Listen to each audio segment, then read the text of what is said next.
اچھا جان صاحب، ان کے باقی تو ہم ڈسکشن کرتے ہیں، لیکن ان کے جو دو مطالبات ہیں، ایک تو کہ جی مینڈیٹ ہمارا چرایا گیا، وہ تو پرائم منسٹر صاحب نے انہیں کہا کہ ٹرائیبیونلز ہیں، عدالتیں ہیں، وہاں پر آپ اپنے مقدمات لڑ رہے ہیں۔ دوسرا جو ان کا بڑا گلہ ہے کہ میں بحیثیت ایک صوبے کا چیف ایگزیکٹو، جن کی پارٹی سے میرا تعلق ہے، میرا لیڈر، ان سے میں نہیں مل سکتا، تو وہ یقین دہانی بھی بقول علی امین گنڈا پور کے شہباز شریف صاحب نے کرائی ہے کہ وہ انشور کروائیں گے کہ ان کی کم از کم ملاقات ہو جائے۔ کیا آپ سمجھتے ہیں کہ یہ یقین دہانی واقعی ایک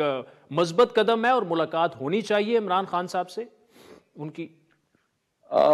پاکستان تحریک انصاف کے جتنے بھی لوگ ہیں، یقینی طور پہ جو ان کے فالوورز ہیں، میرے خیال خاص کر چیف ایگزیکٹو کی پوزیشن پہ گنڈا پور صاحب ہیں،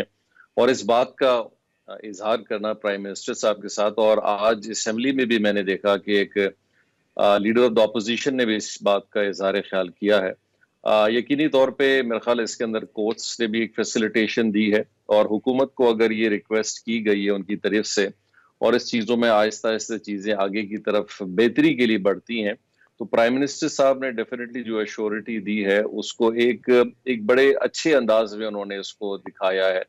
کہ یہ موجودہ حکومت جو ہے وہ چاہتی ہے کہ چیزوں کو ہم ایک سٹیپ بائی سٹیپ، چیزوں کو ایک دن میں یہ ساری چیزیں ٹھیک نہیں ہو سکتی۔ یقینی طور پہ ایک بہت بڑا گیپ ہے پولیٹیکل مائنڈ سیٹ کا، ایکسیپٹیبلٹی کا، لیکن میرے خیال ہر دن گزرتا ہوا ایک اچھی، اگر ایک خوشخبری آپ کہیں یا پازیٹیو نوٹ پہ چیزوں کو آگے لے جاتے ہوئے ہم دیکھیں، میں تو کم از کم سارے پاکستانی بھی اس کو اپریشیٹ ڈیفینیٹلی کریں گے، کیونکہ اس کی ضرورت ہے۔ اگر ہماری پولیٹیکل ہمانگی چیزوں پہ نہیں ہوگی